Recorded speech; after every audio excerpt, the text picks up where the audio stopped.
Exit Foundation. I like to consider that a title from God. And I say that because most of the directors I've met, well, all the directors I've ever met, they've all been to university, been through school, been highly educated.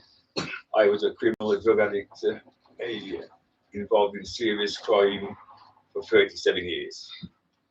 God came to me in a prison cell in 2007. I came out of prison in 2010, and I walked into a Christian rehabilitation centre called Teen Challenge, London, and I started Exit Foundation in 2012. That's just a snip and the good part of my testimony. Tiny snippets. I was the worst, and I don't say that lightly. I was the worst. What's interesting is it's strange the way God talks to you, because I haven't told nobody this. Now, I haven't done a presentation, church presentation, for a while, because I've been so busy, and I've come here today and done a presentation, and the lady has spoke about the Good Samaritan. On Friday, I had the only person I've told is my mum, because my mum loves Songs of Praise.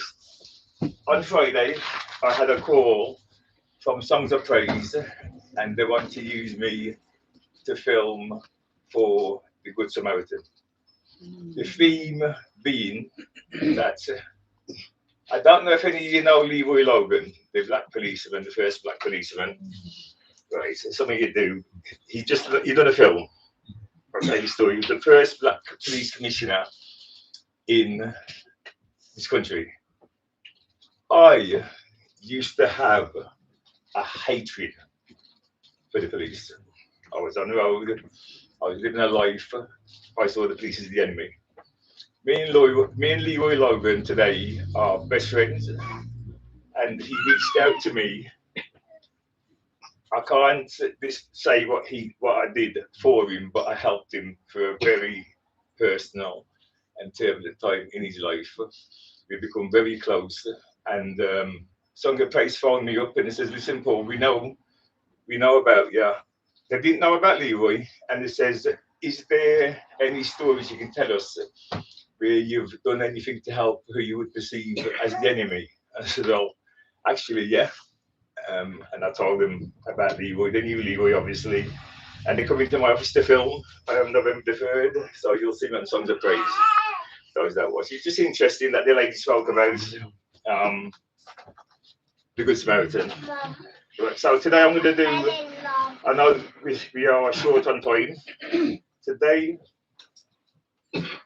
I've been asked by Brian to come and do a gangs presentation. I work with gang members, ex-offenders, young people caught up in the youth justice because of my past.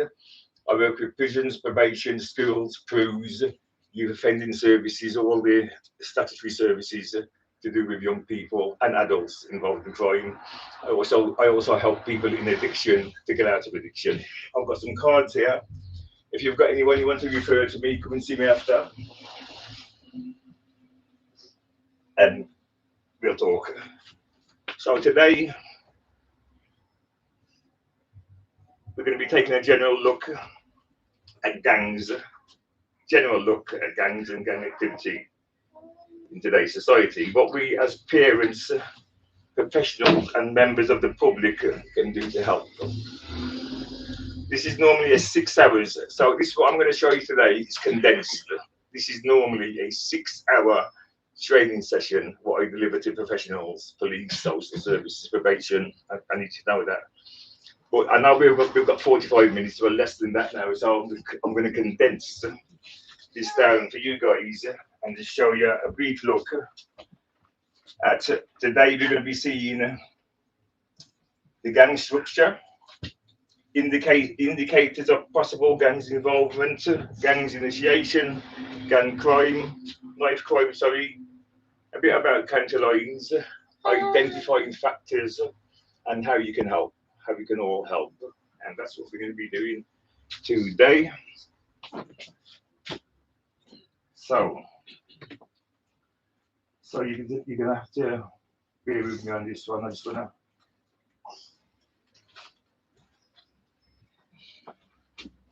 Okay. So this is what the normal professionals would get, all this in the 6 hours training. But as I said today, we're going to concentrate on what I said we would. Drugs awareness. I'm talking a little bit about drugs. We are all parents.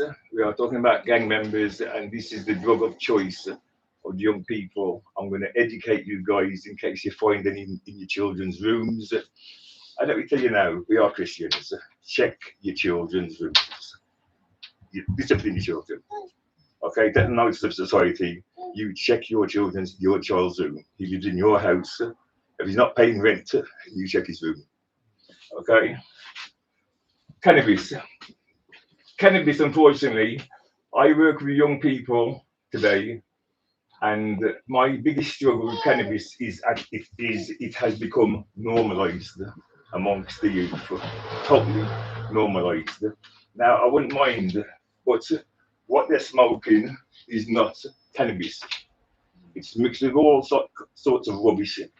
And the amount of young people I have that have been sectioned into mental health because of what smoking, what they believe to be cannabis, and it is not cannabis.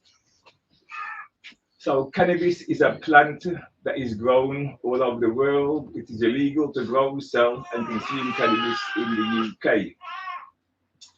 Cannabis is consumed by inhaling the smoke through rolling papers, a pipe, or a bong. If you want to ask me any questions as I'm going through this, please stop me and ask at any time.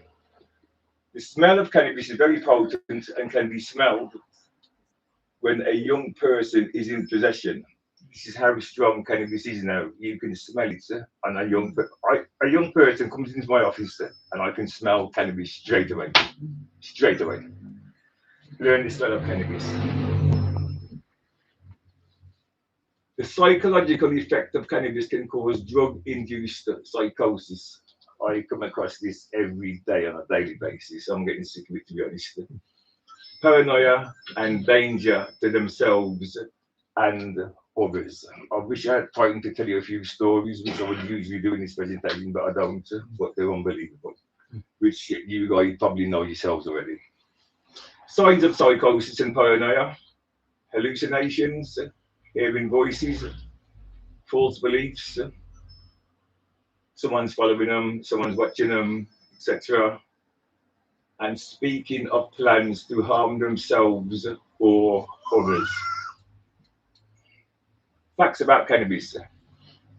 Cannabis, the substance in cannabis that gives you the high is called THC.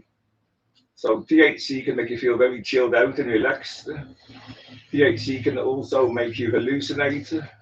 Cannabis can mess with your mind and with your mood. It can disturb your sleep and can make you depressed. Some people become anxious, panicky, and even aggressive.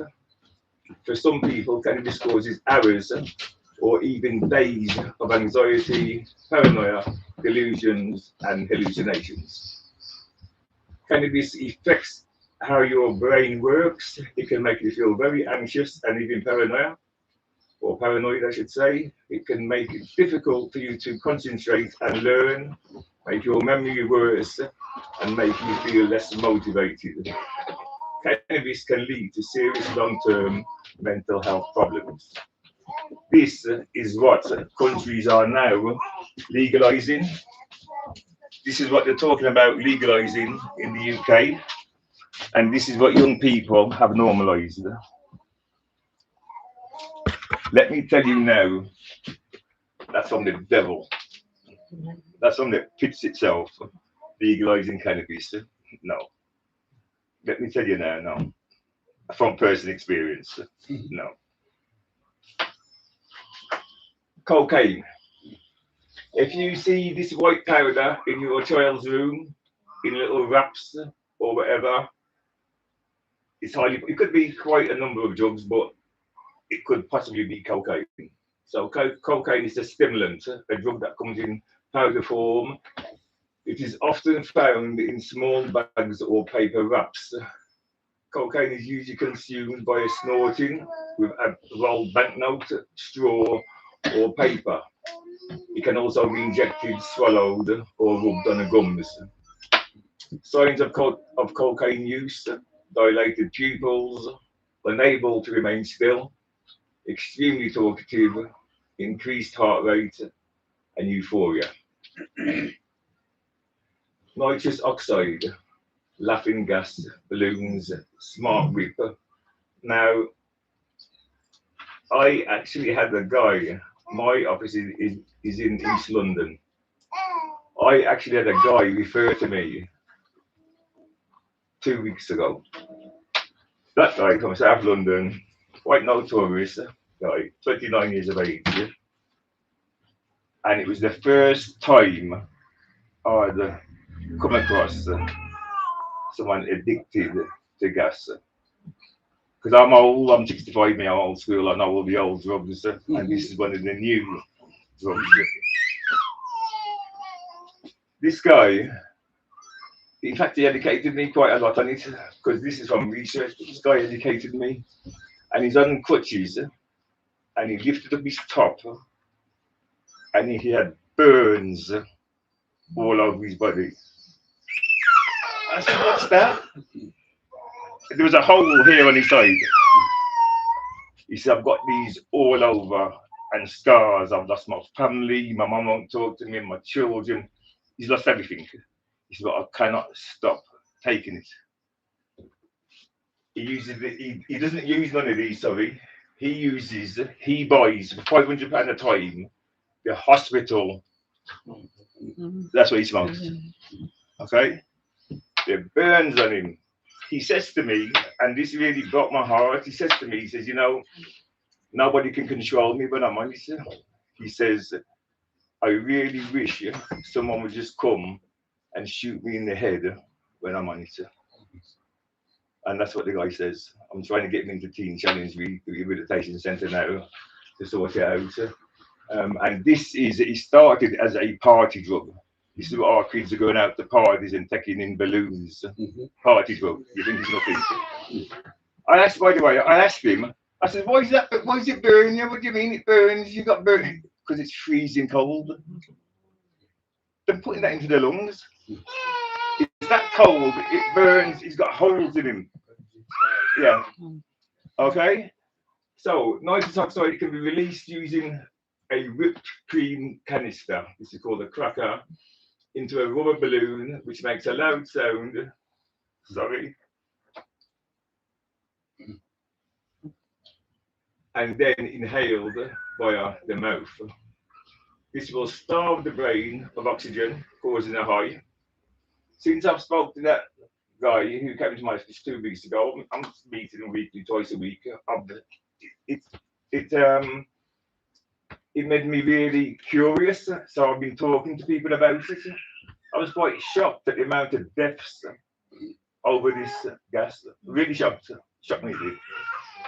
This will starve the brain of oxygen, causing a high. The high will last approximately 10 to 30 seconds.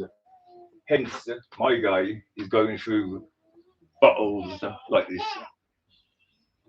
It is extremely dangerous as it can remove the oxygen from the body, which can leave young people permanently paralyzed and increase risk of heart attacks and heart failure. Around London, I increasingly see these being dumped. You must see them. These being dumped. I used to think, what are them? That's what they are. So if you see this in your children's rooms, you know what your child is getting up to. Okay? Ecstasy, pills, MDA, Molly, Ease, we used to call them. Ecstasy is a methamphetamine. It is in crystal, powder, or pill form. You will see some examples. These are made in people's bathrooms, sinks. Any backstreet person can make this drug. It creates an extremely euphoric high. It is also known as the party festival drug, as it makes you want to dance all night long. The signs are very similar to cocaine, but the feeling is more intense and lasts a lot longer. There are many side effects with ecstasy, including swinging jaw, roll back pupils, intense sweating, and infects the sleep patterns. The young person may wear sunglasses to hide their pupils. Ketamine. This has become very prevalent, ketamine. Very prevalent. This started coming in just as I was stopping, thank God. All right, because from what I've heard about it, it's something that I would have been right on. Okay, this is a killer. It's a horse tranquilizer. Okay, this is for horses and bulls, and people are taking it to make them high. Ketamine is also commonly known as a horse tranquilizer, which is used at a higher dose. It comes in a powder form and can be snorted. It is known to put young people into what they call a K-hole, where there is temporary no control over the body and the mind goes into a trance. So they have no control whatsoever. This is a very, very popular drug. The effect lasts from 20 minutes to 60 minutes. I think that's why it's so popular, because they're getting the money's worth, so to speak. You know, lean.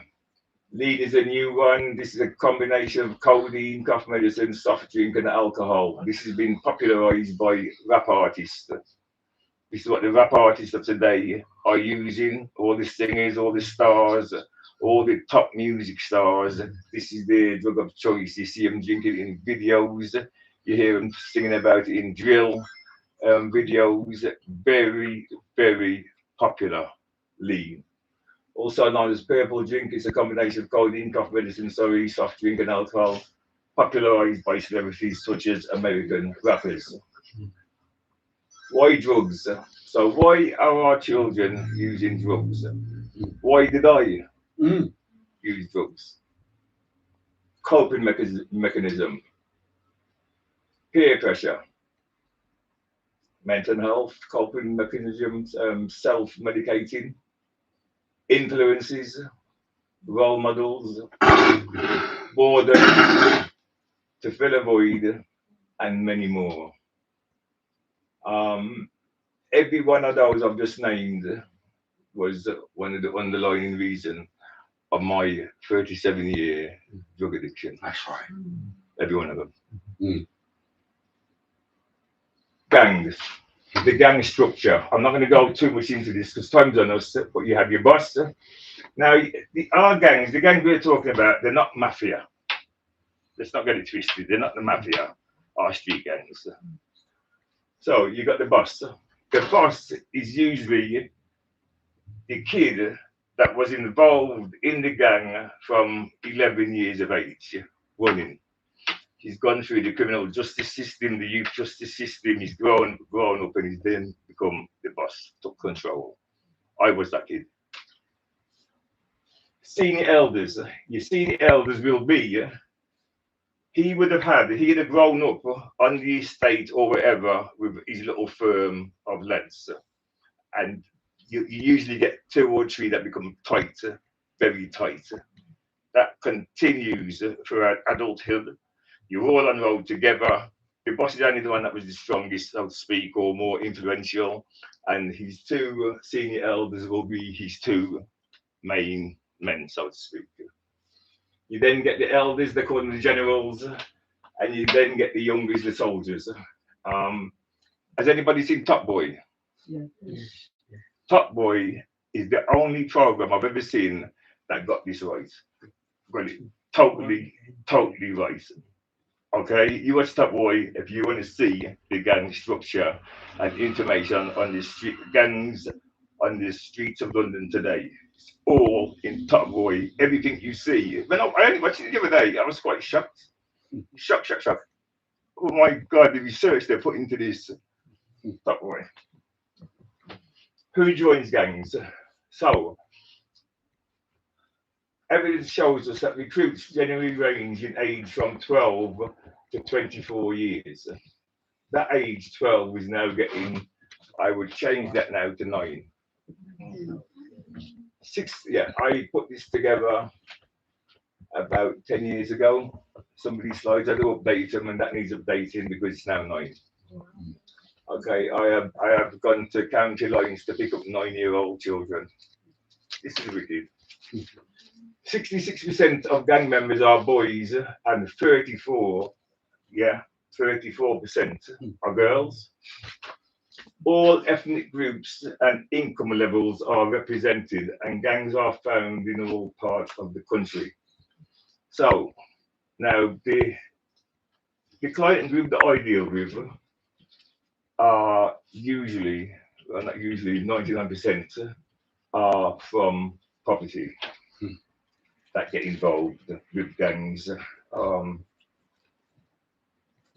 Everyone wants nice clothes and to wear the nice trainers and the tracksuit and to have money in your pocket. It's quite normal. Everyone does. Where you see here, income levels, all ethnic groups and income levels are represented. You can tell from my accent I'm from Wolverhampton. Of course. Before I came to London, most of my business was up north, and that's where you see in London it's black, it's majority. Up north, Liverpool, Newcastle, Right. it's still white kids, and you would be shocked how many of these white kids are from affluent backgrounds. Yes. Okay, and they're attracted to this. To drugs. Just attracted to this lifestyle. Indicators of possible gang involvement. So this is for you guys, you parents, you grandparents. Now, one of these, please don't take one of these and say my son's in a gang. Don't take two of them and say my son's in a gang. Take a few. You know, make sure you at least 5 of these things, and then you can start questioning. Okay? So withdrawing from family activities, changing friends. So changing friends. Your son used to come home with Johnny. Next thing the door knocks, and he says, "Who are you, killer?" You know, common sense. You know, look who's coming to see your children, to visit your children. You know, why is his parents' house just changed overnight like this? Spending time with incompatible people, having more money or possessions, big one. Very, very big one. My mum, I'm a single parent, she was a working mum. My mum's a midwife, came over from Jamaica in the 60s, 50s, sorry. I was born in 1960. And to be a midwife. So she was a working mum, my parents separated.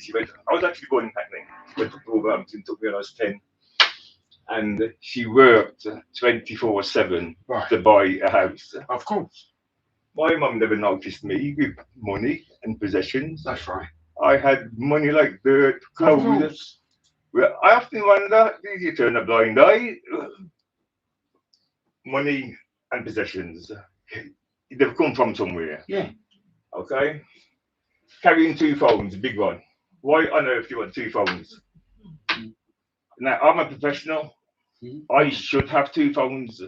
I should have a work phone, and I should have a social phone. Because this had such an effect on me, and it's such a trigger. I cannot now have 2 phones. Does that make sense? Yeah. I have 1 phone. I just cannot carry 2 phones because it triggers me. It really triggers me. 2 phones, big one. Why did your child want 2 phones? You tell me, what is he working?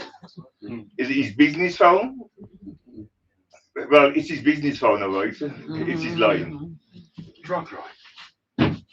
Refusing to travel via public transport.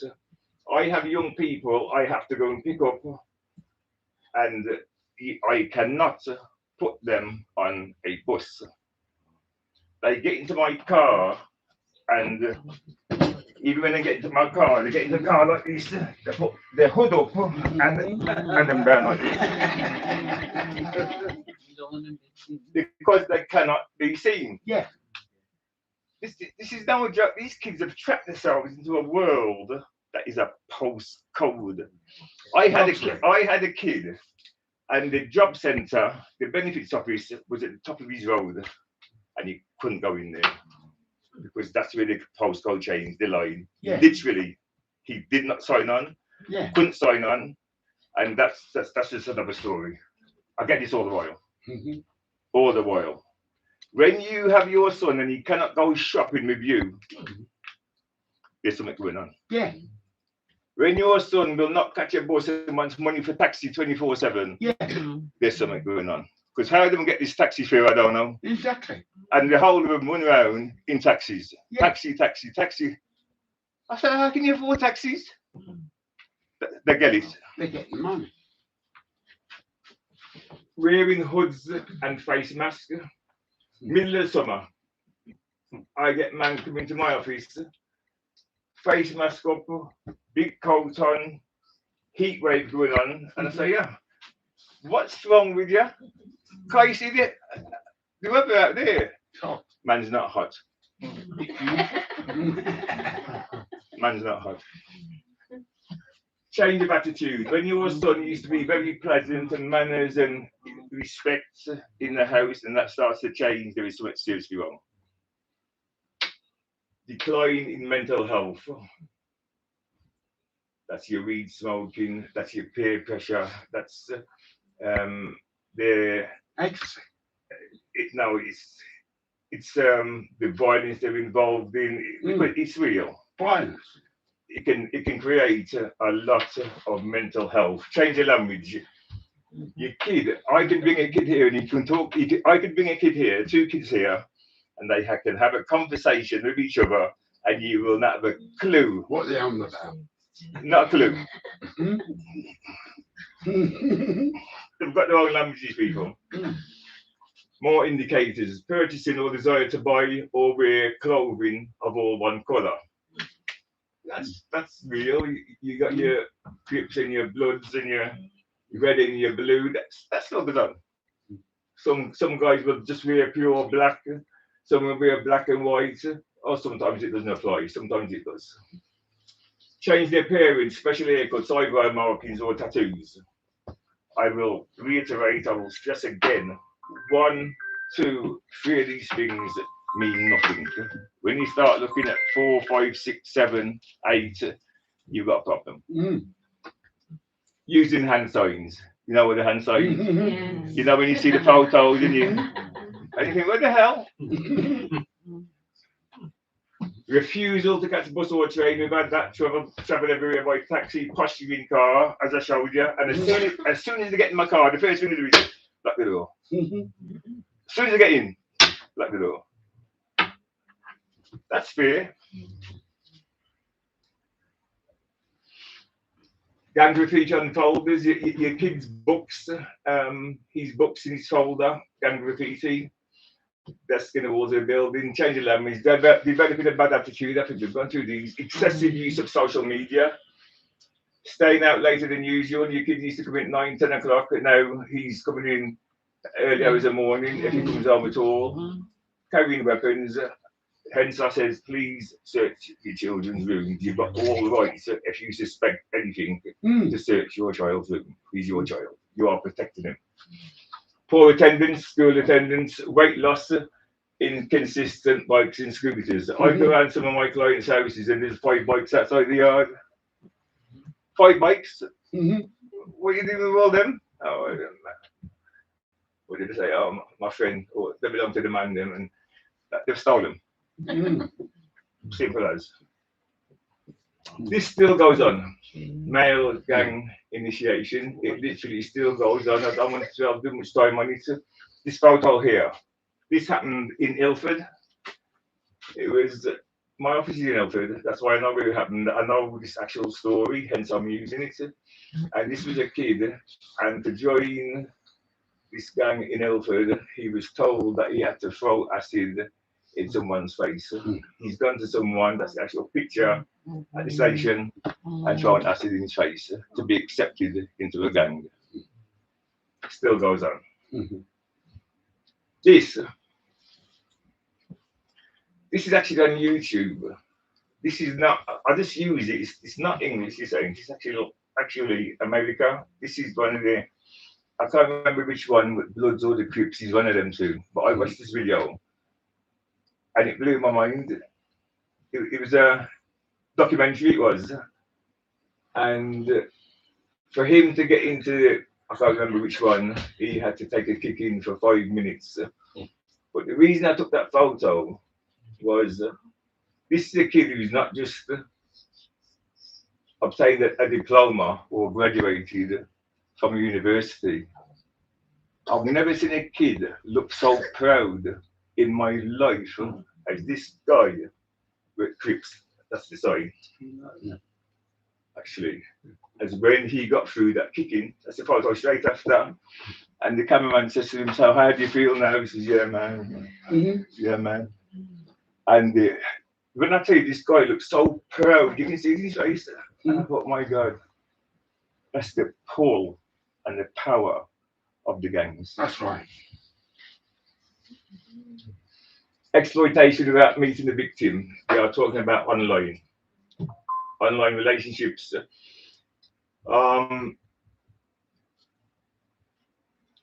Perpetrator based in London contacting young people around the country, online abuse taking place with false identities. Basically, gang members are now putting on social media and telling you, offering you jobs, and it's county life.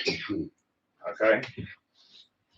I've missed out because I've had to condense this.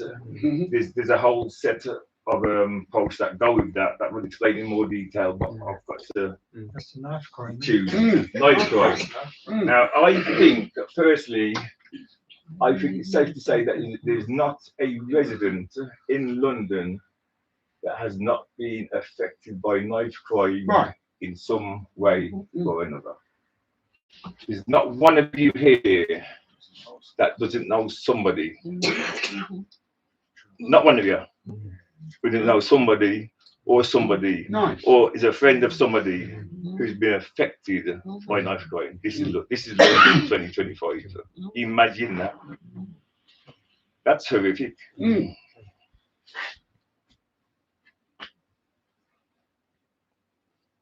Let's look at the perpetrator. If you carry a knife, it is highly likely that you will use it if you feel threatened. This can, so your perpetrator, sorry. So let's look at the perpetrators. Your gang member. This can include family, friends, associates, peers, and partners. A person who has previously been attacked, threatened, or beaten up. We're looking at the perpetrators that carry gangs, possible reasons for carrying knives.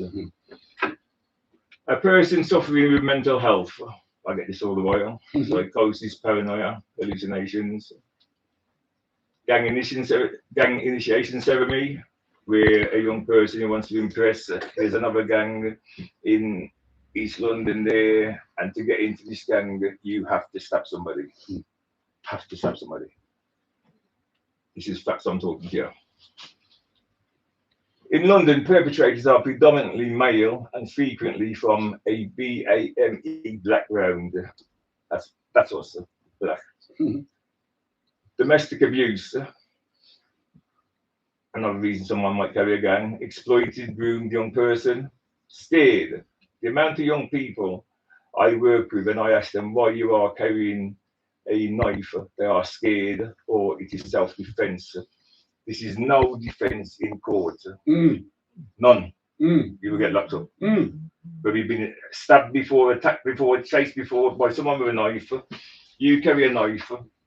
You go to prison. You go to jail. True story. Times 10. Why did he stab him? It's one of my young people. Why did he stab him? Because he had a knife. You carry a knife. The facts, evidence proves that by carrying a knife, you are more likely to get stabbed. By someone else. Not get stabbed. Every one of my young people that have stabbed someone, I said, why did you have to stab him? Because you had a knife. Evidence shows you that. The victim. Victims of knife crime. I missed out slides where it tells you all the knife crime stats up and down the country, but like I said, this has been condensed.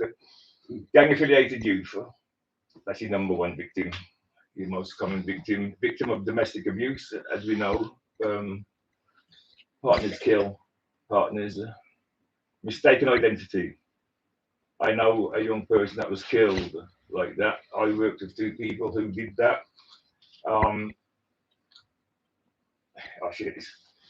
In COVID, during COVID lockdown, there was one incident, one stabbing in the whole of London. During COVID, sorry, one murder.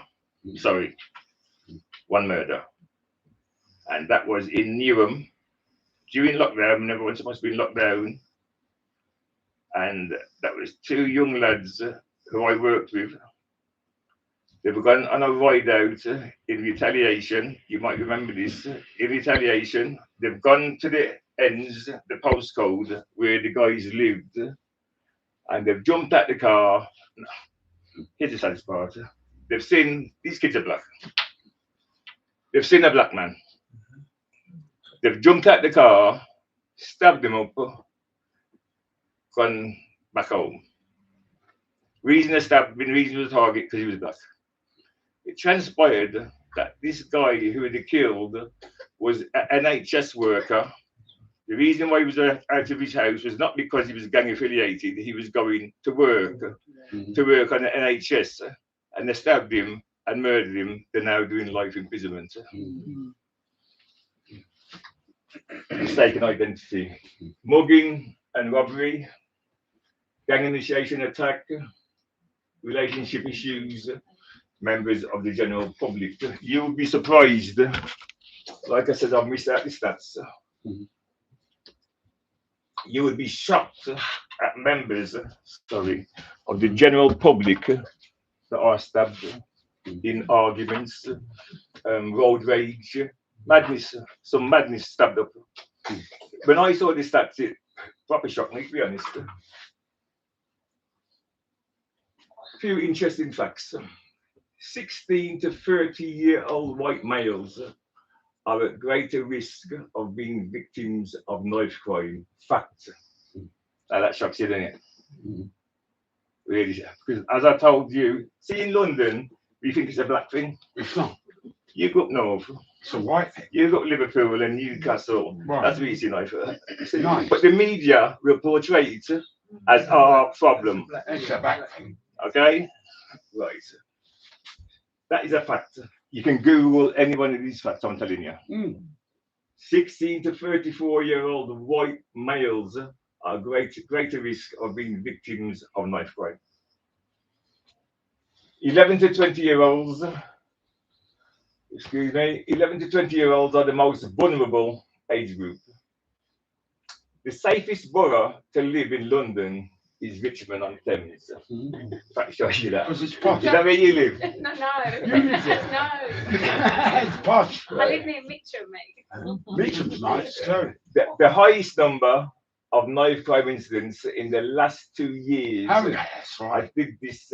East These London. facts are updated about 12 months ago, East London. by the way.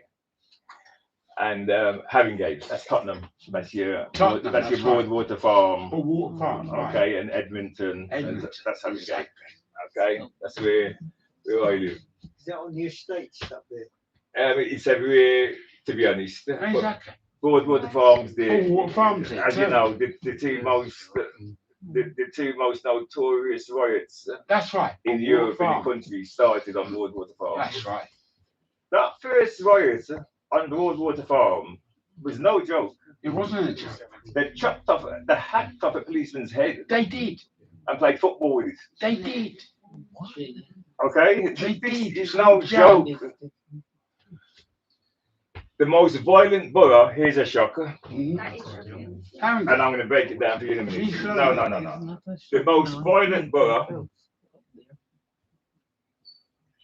East sorry, London. let me get that slide back up for you. The most violent borough in London is Westminster. Paddington. Paddington. What? Someone tell me why that is. Well, the high incidence of If you're looking, robbery and all that. right, you're a roadman, you're from Newham, round there, having gay, wherever, and you want to make money and go rob a man for his Rolex watch, where you go? Westminster. Yeah, go to Central. London. Central London. Okay? You're not going on Broadwater Farm looking to rob a man for his Rolex Central watch. London. Okay? Westminster. Fact, Google it. The most violent borough in London is Westminster, and that's the muggings, knife crime, muggings. Everybody, all the gangs, they make their way when they want to make their peas to Westminster. Of course. And listen, one Rolex robbery Costs a lot of money. that's a touch. That's good money. That's £20,000. Right. You know, these people that walk around Westminster, Where? I don't know what the money, what they're They got wearing on money. their wrist, it's absolute crazy. Come on. Okay? Mm. I'm not even going to say that. The West Midlands, where I come from, even though I was born in Hackney, I do myself was Wolverhampton. I was born and raised in, sorry, I was raised in Wolverhampton from the age of 10, and I came back to London at the age of 50 when I came out to prison. The West Midlands area has the highest knife crime rate. That's your Wolverhampton, Birmingham, Stoke, Stafford, West Midlands. In the year 2020 to 2022, knife crime doubled. Right, this was in these 2 years. This is where we saw a jump. For some reason, there was a massive jump between 2020 and 2022, and it doubled from 6,500 a year to 30,000 in 2 years. Knife crime are usually not gang related, believe it or not, not gang related, and experienced. Here's a big shock. These are facts. And experienced mostly between strangers. What did I tell you about road rage and the people of the public who just had an argument, catch up with someone, bump into someone in a club, step on his shoes? Do you remember them days? Yeah. Right. Because I remember them days good. Right, step on a man's shoes. You getting stabbed? Yeah. Okay, so related and experienced mostly between strangers. They don't get you in the club, they get you when it's finished. Knives of choice, machetes. These are all knives that have been taken, confiscated. This, you all know this ain't gonna shock you. In my usual presentation, I'll show you a lot worse than this. Of course. Pointed knife, your Rambo knife, these are knives of choice. Now here is a problem. Any child, any one of your children can go on any one of these sites. Website. Get a knife. And buy one of those knives I've just showed you. Any one of your children. When your children are ordering parcels online, please look at what they're ordering. I have kids who gang members use eBay. Tell them straight, right, I'm ordering something and it's coming to your yard, you make sure it gets to me. And kids say to them, Mum, John's ordered a parcel. When it comes, just let me know so I can take it to him. Mum doesn't say, what are you on about?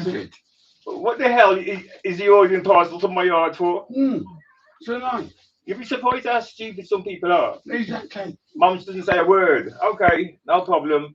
Parcel comes full of knives, full of drugs, full of whatever, and hands it to the boy.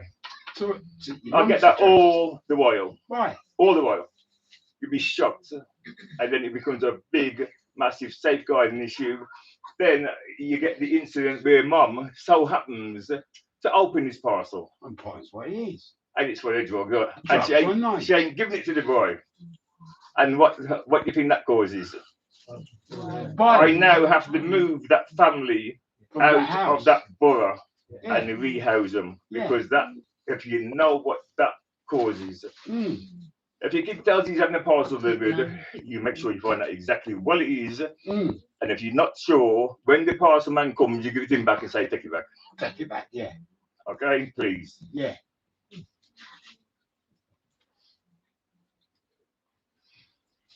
result of knife crime.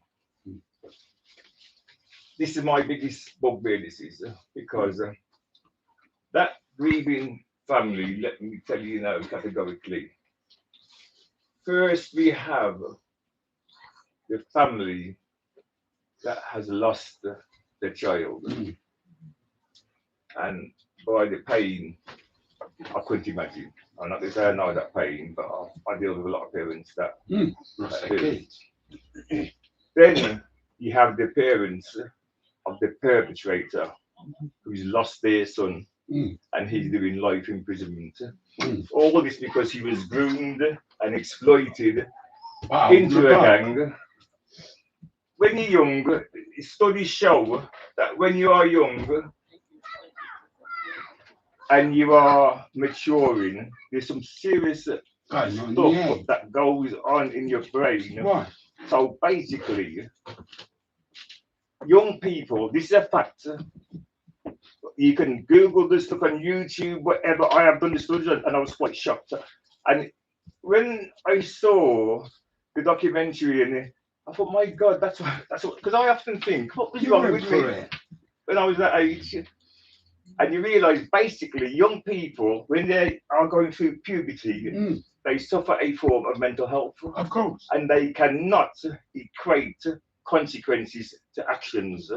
This is a fact. You will all have grown your kids up and they go through that phase and you think, my Lord, what's wrong with this boy? But they're going to answer it eventually.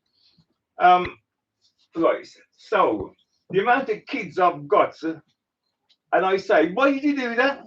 I don't know. And they don't. I look at them and they do not know what they're doing. And I say, well, what did you think was going to happen when you did that? I don't know. I don't know. Grieving families. Parents, I have to take parents up to jail up and down the countries of young children doing life imprisonment. You know the money that costs. I've spoken to parents and they've said, I wish my son had been the victim. Imagine that. Yeah. And I say, why did you say that? Said, I would have had closure. She said, I wish my son was the victim. Because she's one of them went down prisons. This ain't cheap. Not cheap. And seeing her son behind bars for years. And she says, well, the other mother, she's had closure. Yeah. She says, but she's lost a son, and I've lost my son, but I have to see him every month. That's big.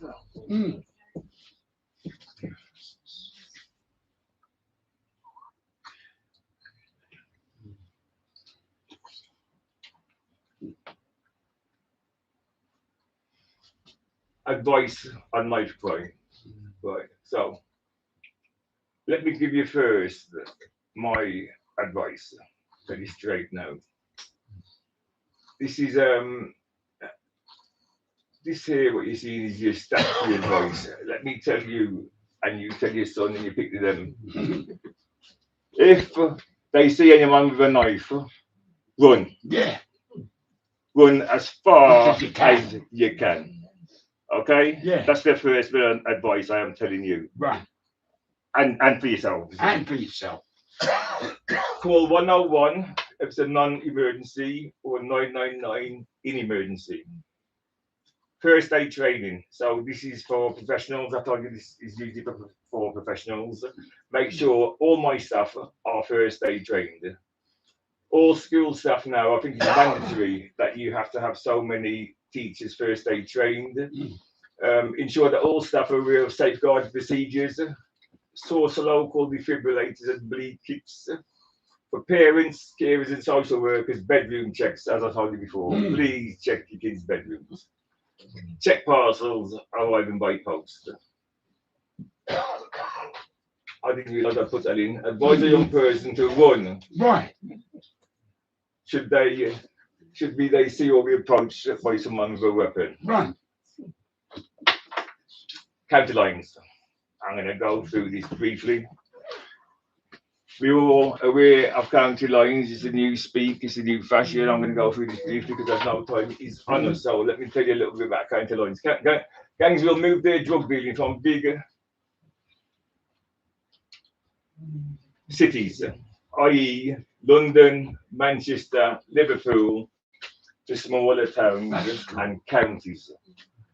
The reason for this is because it's saturated. Yeah. London. Saturated. You drunk. This is what's caused your postcode wars. Yeah. This was the start of it because everyone all of a sudden overnight becomes drug dealer. Yeah. Okay. So no one can make no money. No, man. You No. put one Yeah. postcode here, one there. No one's making no peace. Not getting no money. So they started thinking, right, what we're going to do about this? Down the countryside. And they started to go to the countryside, finding places that was not saturated We're drunk. and setting up a line. Yeah. Drug deals. So counter lines is a term used for gangs and criminal networks who exploit children and vulnerable adults to supply and transport drugs and money to and within rural locations via the use of dedicated mobile phone lines. That phone line, that second phone, what you might see your young person have is worth a fortune. Of course. That's A his drug fortune. phone. I wish I had time to really break this one down for you guys. I've stuck out 90% of the slides and I've just kept in a few for you. Basics, yeah. But this one is deep. So counter lines, in case your kid, if you want to see signs of people involved in county lines, you've got people travelling to the country to sell drugs, carrying large amounts of cash or mobile phones, signs of packing. Do we know what packing is? Yeah, for the drugs. Packing is when a young person, either willingly or is forced to pack them drugs up his backside. Of course. Literally. If you see your son and all of a sudden he's got Vaseline and cling film and baby wipes together, there's something going on. Yeah. Unusual number of visitors. You're in the house and the door's knocking or the phone's ringing 24/7 and they're coming and going, not staying, coming and going. Your son's wife selling drugs. Selling drugs. Is someone scared or being threatened? That's a sign of county lines. Where has missing children been? Your son comes in after 3-4 days stinking and smelling because they're in trap houses. Like I says, if I would really I wish I had time to break down the horror of county lines. That's right. Because it's horrific. It is. It really is.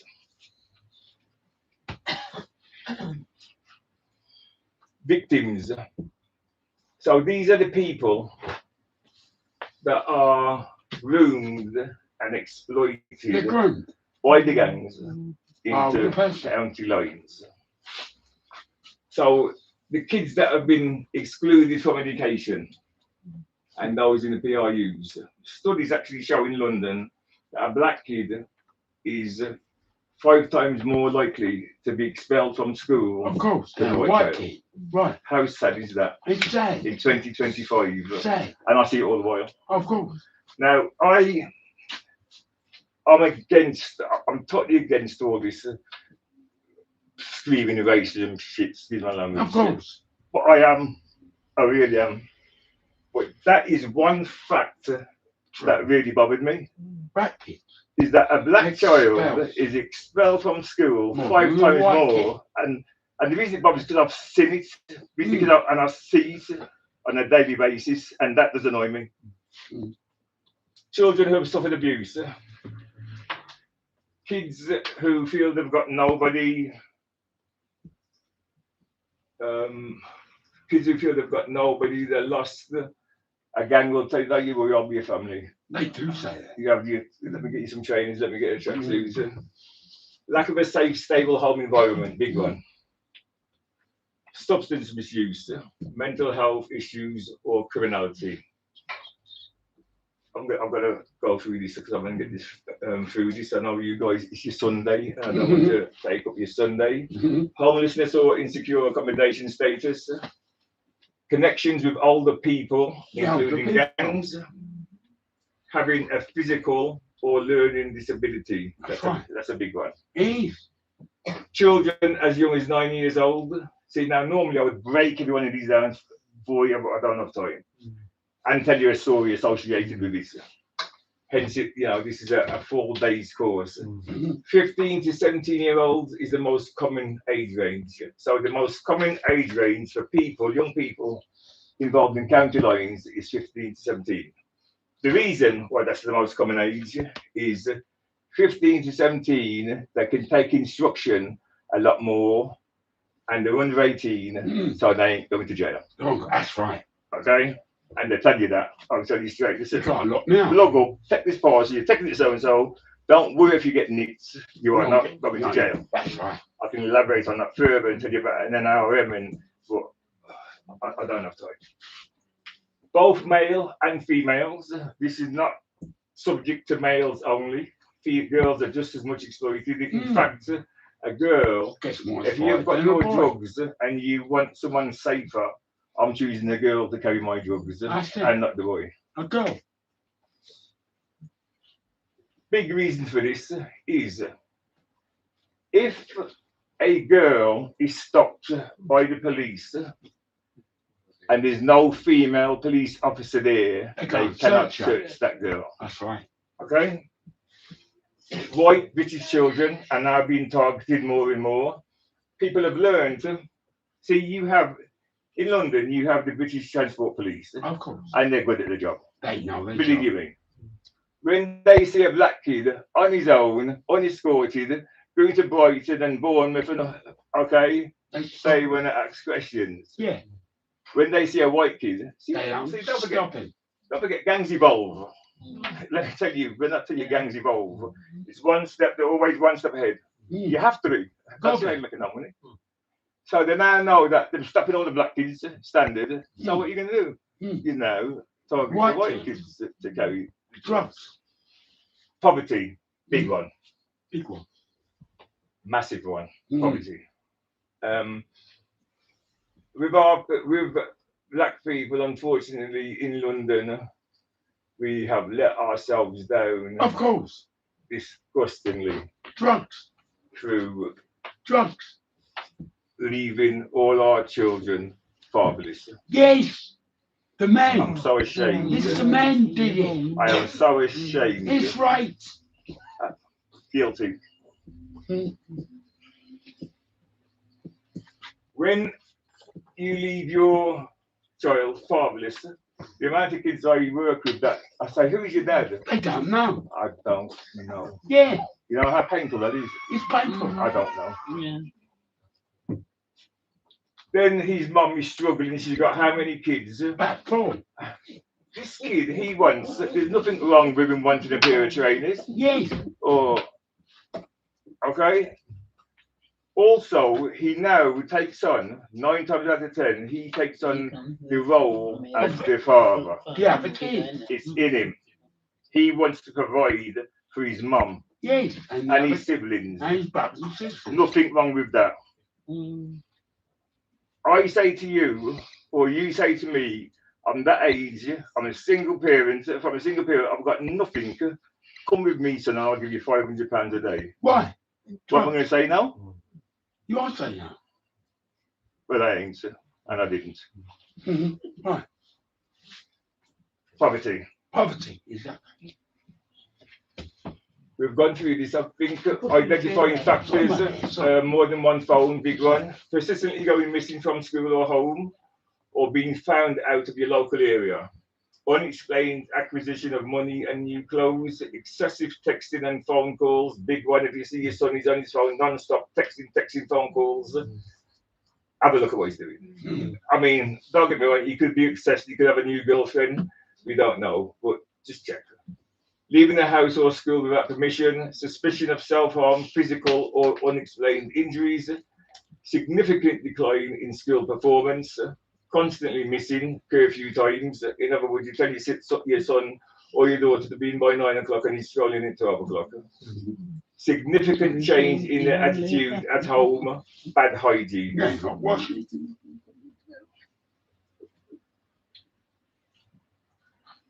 What do you do now?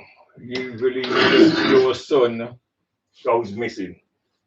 So if you have children, the big safeguarding issues that I'm not going to go into. But basically, if you're a parent and your child is missing for more than, let's say, I think 3-4 hours, if you have not phoned the police, you're in trouble. And you are in danger of having your son, daughter taken off you and put into care. That's right. I see it all the while. Of course. All the while. If your son or daughter is missing, you have to take steps, and it has to be seen and logged and registered what steps you have took. Because let me tell you now, I work with the social services, and they'll be right around your house, and they want to know what have you done to locate your son. Yeah. Remember this. That's right. What have you done to locate your son? You make sure that you can evidence that you've phoned the school. Where's my son? Has he been in today?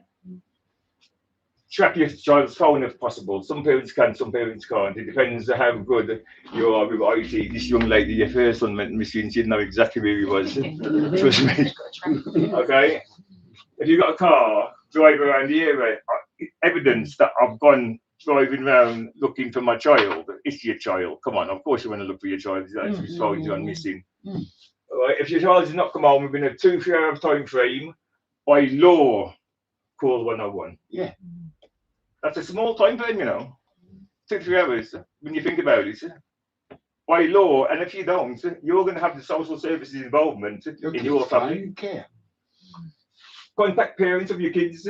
Find out last time they've seen your child. Contact your child's friends. If you hear anything at all, report it back to the police. If you would rather remain anonymous, okay, you contact or call. This is not if it's your own child. This is if it's someone else's child. Okay, you're not remaining anonymous if it's your child. Please, common sense applies. How can we help? What can parents do? Schools do? What can neighbours do? This is what we call contextual safeguarding. It takes a village to raise a child. Okay, contextual safeguarding, where everyone gets involved.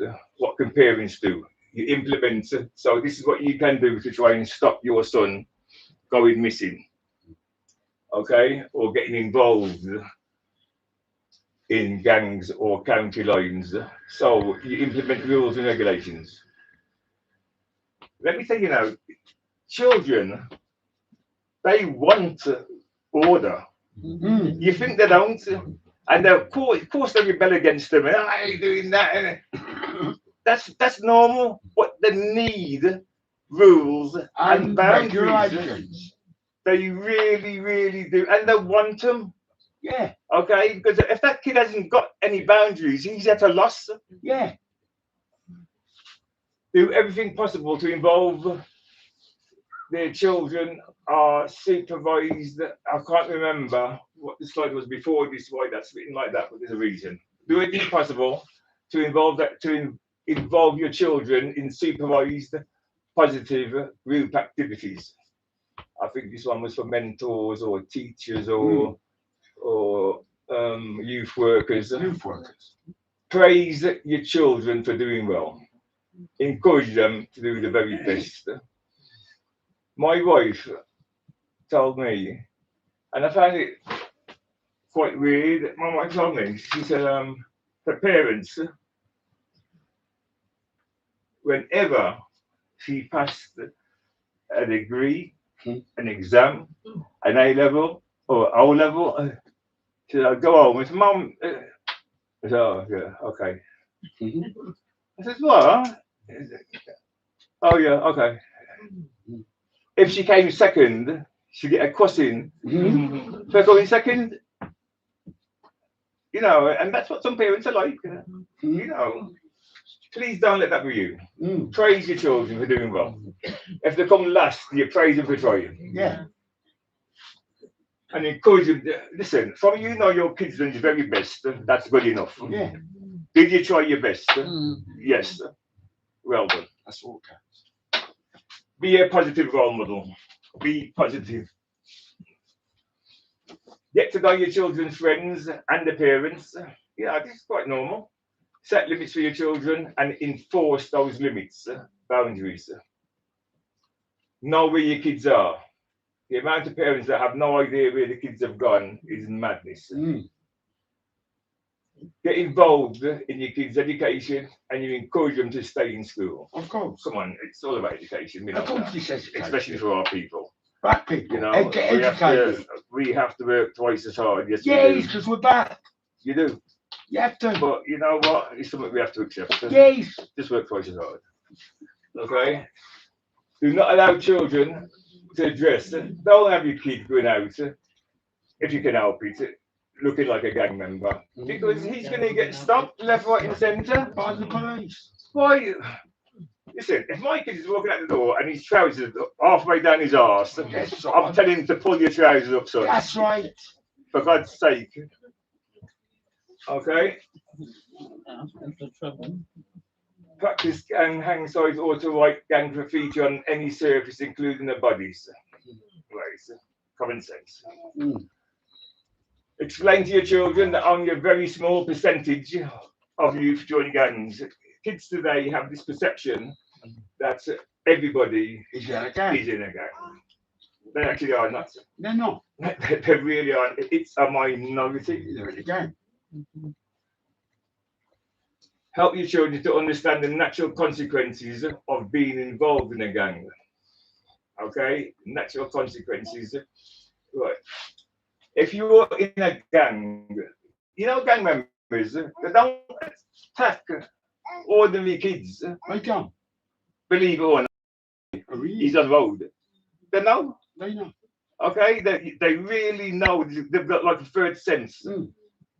Teach your children to set positive goals, hold high standards, and to prepare for a positive future. Right. Standard.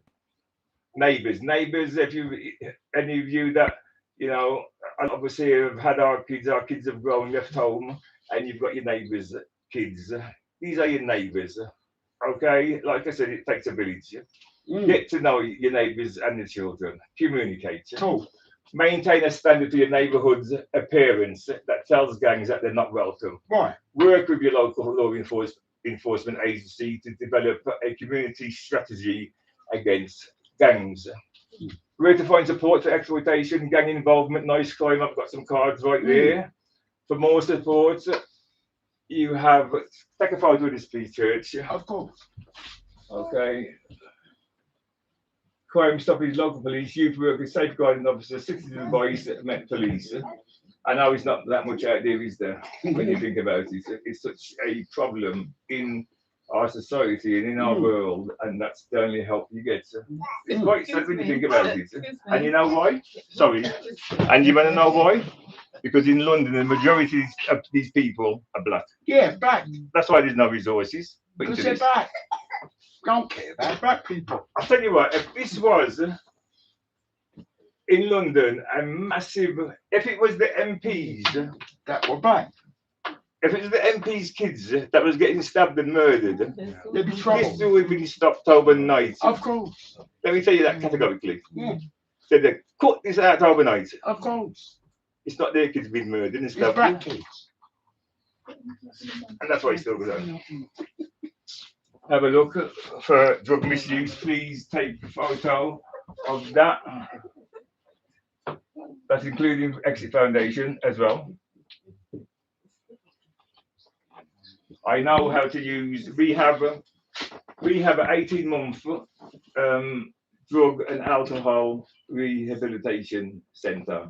I went through the program myself. I came out of prison in 2010 and I went into Teen Challenge. Rehab? 2 years, yes, a rehab. Of course.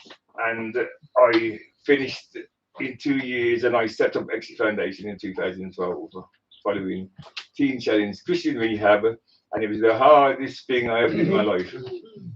Trust me, hard. But it worked. It was. And I needed hard.